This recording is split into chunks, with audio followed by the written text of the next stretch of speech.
Hello students, welcome to ICT virtual classroom. I am your English mentor Rohit. हम पढ़ रहे हैं क्लास 9th की इंग्लिश। चैप्टर हमारा चल रहा था द विंड ऑफ चेंज। उसके क्वेश्चन आंसर्स हम डिस्कस कर रहे थे। उसी को क्विकली रिवाइज करते हैं, देन कंटिन्यू रखेंगे। ठीक, चलिए देखते हैं। लास्ट क्लास में हमने बात की थी। लास्ट क्लास में हमने देखा था state, type of fan, then material used. कौन से स्टेट में किस टाइप के फैन बनाए जाते हैं और क्या मटेरियल यूज किया जाता है। ठीक है, यहाँ पर हमारे आंसर्स थे। राजस्थान में हमने देखा था एप्लिक हैंड फैन, जो कि पीसेज ऑफ फैब्रिक से बना है, स्विन ऑन टू अनदर क्लोथ, यानी एक कपड़ा है जिसके ऊपर दूसरा कपड़ा सिला जाता है। ठीक है, चलिए नेक्स्ट हमने देखा था जरदोजी हैंड फैन। अगर हम राजस्थान की बात करें तो पहला था एप्लिक हैंड फैन, देन हमने देखा जरदोजी हैंड फैन, जो कि गोल्ड थ्रेड से बनाया जाता है। ठीक है, third temple hand fans. Temple hand fans जो कि मंदिरों में, टेम्पल्स में यूज किए जाते हैं। किससे बनते हैं? Brass with engraved design. Brass के बने हैं जिनमें इनग्रेव्ड डिजाइन है, ग्रेविंग जैसे होती है, इनग्रेव्ड। ठीक, चलिए नेक्स्ट हमने देखा था गुजरात। ठीक है, गुजरात के फैन हमने देखे थे। गुजरात में सबसे पहले है mirror work hand fan. Mirror work नाम से ही पता चल रहा है, तो क्या होगा? मिरर का काम होगा, उसमें डिजाइन किया गया होगा मिरर का। Cotton base decorated with mirrors. Base उसका कॉटन का है और डेकोरेट किससे? मिरर से किया गया है। नेक्स्ट बीड से हैंड फैंस। तो बीड से हैंड फैन नाम से ही पता चल रहा है, मटेरियल क्या यूज हुआ है? बीड्स। देन कच्छ गुजरात की अगर बात करें तो वहां पर क्या है? लेदर हैंड फैंस है। लेदर हैंड फैंस से है तो बेस क्या होगा? लेदर का होगा। Leather decorated with thread and wool. Leather को क्या है? थ्रेड और वूल से डेकोरेट किया जाता है। नेक्स्ट हमने देखा था वेस्ट बंगाल। वेस्ट बंगाल का क्या है? Solar hand fan. Milky white spongy centre of solar plant. Solar plant से जो बनाया जाता है। ठीक है, देन हमने देखा था उत्तर प्रदेश, यूपी। यूपी का फैन जो कि प्योर गोल्ड से बना है, सिल्वर की जरी है उसमें, सिल्क और सैटिन के फ्रिल्स हैं। सिल्क और सैटिन ये क्या है? कपड़ा होता है, जैसे हम कॉटन, लेनिन, इस तरीके से जो कपड़े की क्वालिटी होती है, ठीक है, वही सैटिन भी होता है। नेक्स्ट बिहार। बिहार में बैम्बू हैंड फैन से है, तो बैम्बू से आपको पता चल रहा है मटेरियल यूज हुआ होगा bamboo.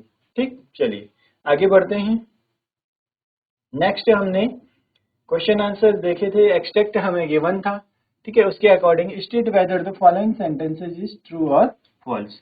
पंखाज were one of the most popular items in of commerce. Commerce मतलब होता है ट्रेड के लिए जो यूज हो रहा है। ठीक है, तो ये स्टेटमेंट क्या है? ट्रू है। Pankhas were distributed through trade routes and were valued as important cultural goods. उनको क्या है? वैल्यू किया जाता है कल्चरल गुड्स की तरह। ठीक, चलिए नेक्स्ट क्वेश्चन था। चलिए नेक्स्ट क्वेश्चन अब हम देखेंगे। Why has the word traditional been used to describe पंखाज? पंखे को डिस्क्राइब करने के लिए ट्रेडिशनल वर्ड को क्यों यूज किया गया है? क्यों यूज किया है traditional? The word traditional has been used to describe pankhas because, जो वर्ड है ट्रेडिशनल उसको यूज किया गया है पंखे को डिस्क्राइब करने के लिए, क्योंकि they have been used for a long time and are closely connected with local customs. क्या है? जिस भी स्टेट का होगा वहां के कस्टम, रीजनल कल्चर और हैंडमेड क्राफ्टमैनशिप। तो क्या है, जिस स्टेट का है वहां का कल्चर उसमें क्या है? अडॉप्ट हो चुका है। कल्चर की जो सिंबल्स हैं उससे लेकर वहां पर जो चीजें मिलती हैं, तो क्या है? वहां के कस्टम्स उसमें देखने को मिलते हैं। ठीक है, चलिए आगे बढ़ेंगे। नेक्स्ट क्वेश्चन है complete the sentence, sorry complete the statement. The sentence "they were considered exotic and stylish" is an opinion and not a fact because they were considered exotic and stylish is an opinion। ये क्या है?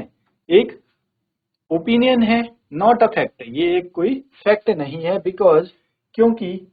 Because the sentence is an opinion, because words like exotic and stylish, ये word आपने सुना होगा, exotic or stylish, ठीक है। क्या एक्सप्रेस करता है? Express personal judgment. Different people may have different views about whether pankhas are exotic or stylish.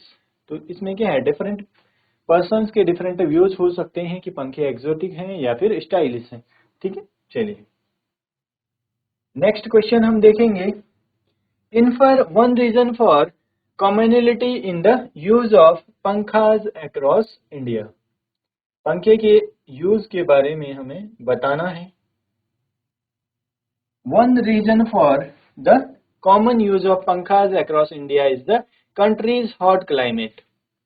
क्यों यूज हो रहे हैं? जहां पर ज्यादा गर्मी होगी, ठीक है, गर्मी ज्यादा होगी तो वहां पर क्या होगा, पंखे की वह रिक्वायरमेंट होगा, हवा हमें चाहिए होगी। तो एक रीजन क्या है सबसे बड़ा, यहाँ का हॉट क्लाइमेट। क्लाइमेट क्या है, बहुत गर्म है। People in many regions needed a simple and practical way to cool themselves before electric fans became common।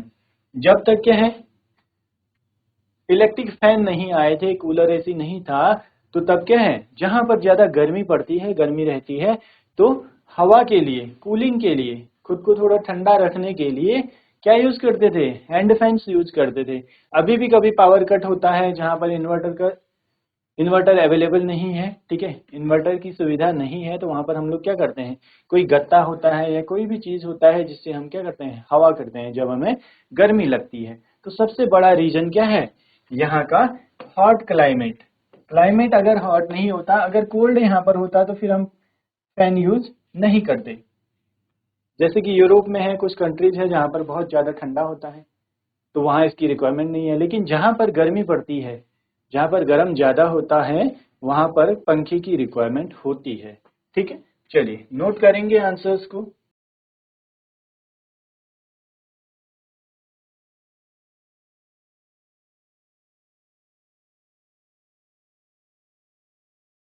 चलिए आगे बढ़ते हैं, नेक्स्ट क्वेश्चन देखेंगे। क्वेश्चन नंबर 5 है, फिफ्थ पार्ट है क्वेश्चन का। Select which one of the two statements is the correct assertion for the given reason.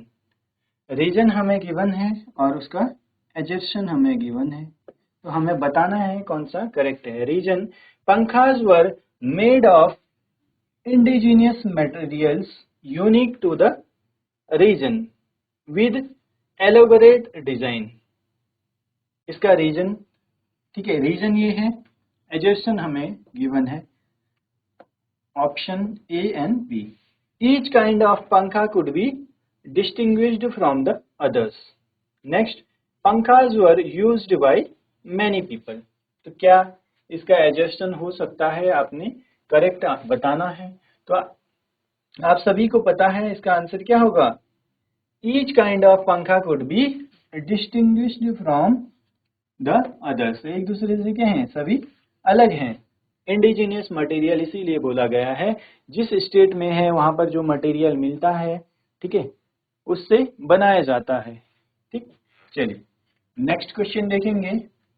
With time the advent of technology and innovative creations the beautiful culture of pankhas runs the risk of slowly losing its presence among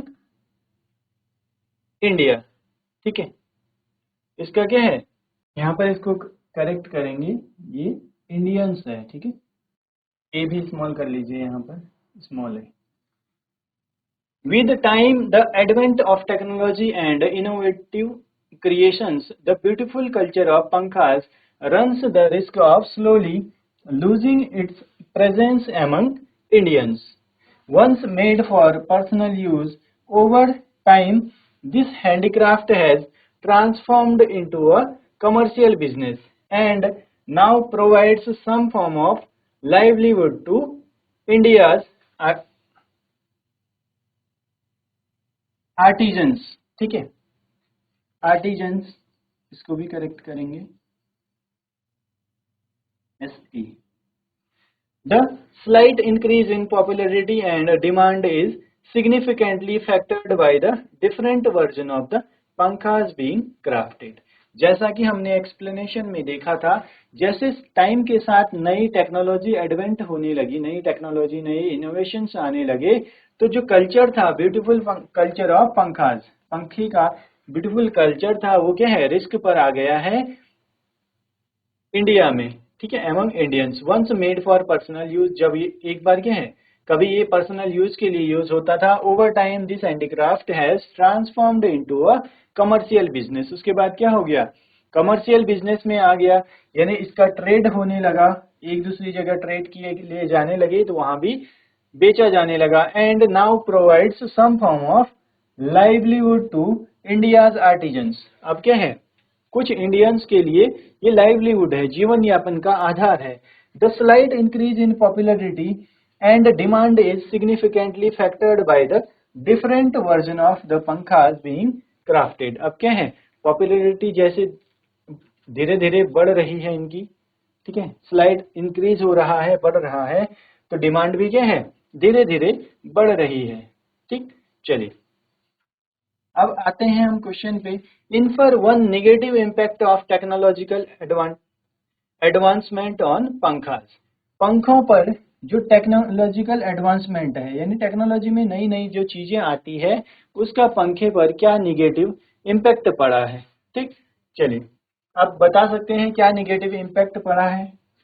उससे पहले आप question number 5th वाला part answer note कर लेंगे, then हम second का answer देखेंगे। आप बता सकते हैं क्या निगेटिव इम्पैक्ट पड़ा है इस पर, जब हम नई टेक्नोलॉजी को एडॉप्ट कर रहे हैं। ठीक है,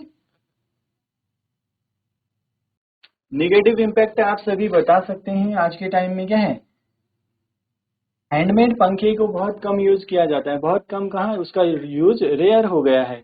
अब हम लोग क्या है, एक स्विच ऑन करते हैं, वहां से हमारा एसी ऑन हो जाता है, या फिर हम बात करें कूलर ऑन हो जाता है, सीलिंग फैन ऑन हो जाता है, तो हमें इतनी मेहनत की रिक्वायरमेंट नहीं है। अब वो चीजें हमें इतना इजीली अवेलेबल भी नहीं है।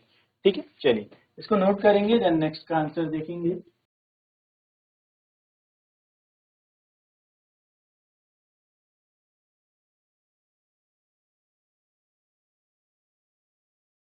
चलिए आगे बढ़ते हैं, नेक्स्ट आंसर हम देखेंगे क्या निगेटिव इम्पैक्ट आया है।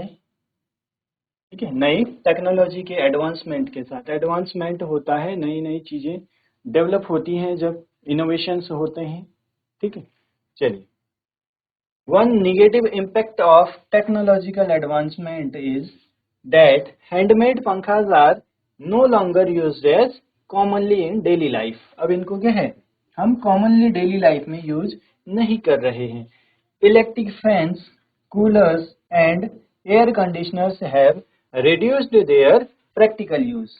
तो इनका इनका जगह किसने ले लिया है, हैंडमेड पंखे की जगह अब सीलिंग फैन हो गए हैं, टेबल फैन आ गया हमारा। ठीक है, जितने भी फैन है, कूलर है, एयर कंडीशनर्स हैं, उन्होंने इनको रिप्लेस कर दिया है, इसलिए इन फैंस की, हैंडमेड फैंस की यूज अब बहुत कम हो गया है।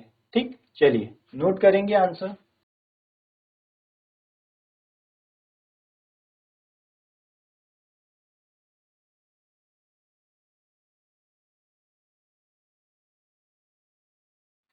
चलिए आगे बढ़ते हैं, नेक्स्ट क्वेश्चन देखेंगे। Complete the statement with an appropriate reason. हमें करेक्ट रीजन के साथ स्टेटमेंट को कंप्लीट करना है। The writer refers to pankhas not just an object but as culture, because जो पोइट है, ठीक है, जो ऑथर है, उन्होंने पंखे को क्या बोला है, पंखे को सिर्फ एक ऑब्जेक्ट नहीं, ये क्या है, ये इसको एज अ कल्चर हमें दिखाया है, या फिर स्टोरी में एज अ कल्चर इसको प्रेजेंट किया है। इसका क्या रीजन होगा, तो आप सभी को पता है रीजन क्या है, उस पंखे में जो बना हुआ है वहां का ट्रेडिशन दिखता है, लोकल मटेरियल यूज होता है। तो आंसर होगा the writer refers to pankhas as a culture because they represent regional traditions. Regional tradition को क्या रिप्रेजेंट करते हैं उस पंखे में, लोकल मटेरियल जो वहां पर लोकली मिलता है, और artistic designs, community skills and the lifestyles of people from different parts of India. तो इंडिया के डिफरेंट पार्ट्स में जैसी लाइफ है लोगों की, जो वहाँ पे मटेरियल मिलता है, वहाँ का जो ट्रेडिशन है, वहाँ का जो रीजन है, ठीक है, उसके अकॉर्डिंग उसमें उन्होंने क्या किया है, क्रिएशन किया है, डेकोरेट किया है, उसको उस तरीके से बनाया है। ठीक, चलिए, तो इसीलिए उसको क्या है, सिर्फ एक ऑब्जेक्ट ना बोल के उसे बोला गया है एक कल्चर। ठीक है, चलिए नेक्स्ट क्वेश्चन है, select a line from the extract which depicts how the role of pankhas has changed over the times, over the years। यानी टाइम के साथ पंखे का जो यूज है उसमें क्या चेंज हुआ है ये हमें बताना है। ठीक, या फिर किस लाइन से, कौन से एक्सट्रैक्ट से आपको ऐसा जानने को मिलता है, एक्सट्रैक्ट या फिर पैसेज हम बोल सकते हैं, कौन से एक्सट्रैक्ट से आपको ऐसा लगता है कि जो बताता है टाइम के साथ पंखे का जो यूज है वो क्या है, वो बहुत ही चेंज हो गया है। ठीक है, चलिए आंसर देखेंगे।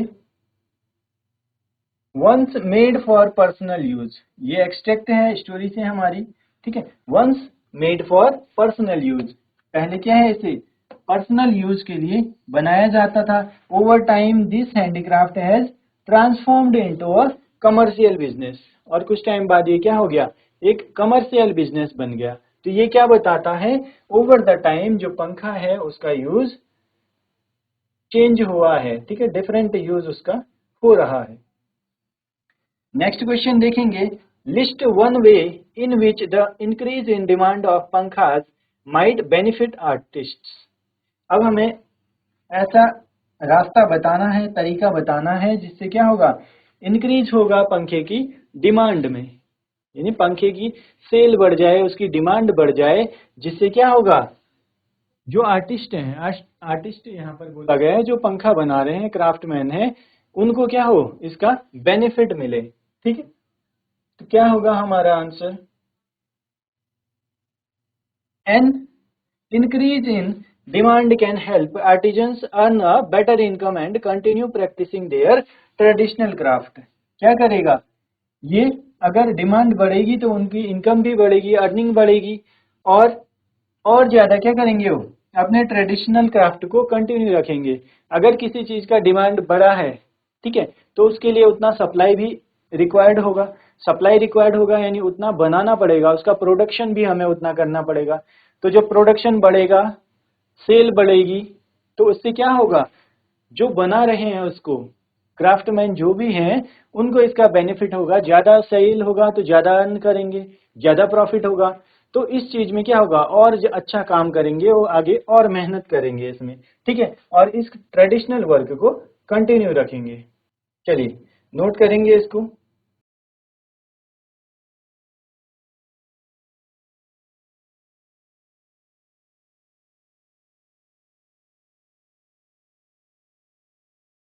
चलिए नेक्स्ट क्वेश्चन देखेंगे, select the factor that has contributed to the commercialization of pankhas. पंखे की कमर्शलाइजेशन को जिस फैक्टर ने क्या किया है, जिसमें कंट्रीब्यूट किया है। सबसे पहला cultural preservation, next economic demand, third technological advancement, और फोर्थ इज आर्टिजन इनिशिएटिव। तो हमारा आंसर क्या है, इकोनॉमिक डिमांड। डिफरेंट स्टेट्स में इसको क्या है, एज अ लाइवलीहुड यूज किया जा रहा है, जीवन यापन के लिए यूज किया जा रहा है। तो ये क्या है, economical demand is the correct answer. चलिए स्टूडेंट्स, यहाँ तक आप सभी ने नोट कर लिया होगा, इसको आप लोग घर पर भी पढ़िए, रिवाइज कीजिए। मिलते हैं आप सभी को नेक्स्ट क्लास में। Till then take care and have a great day.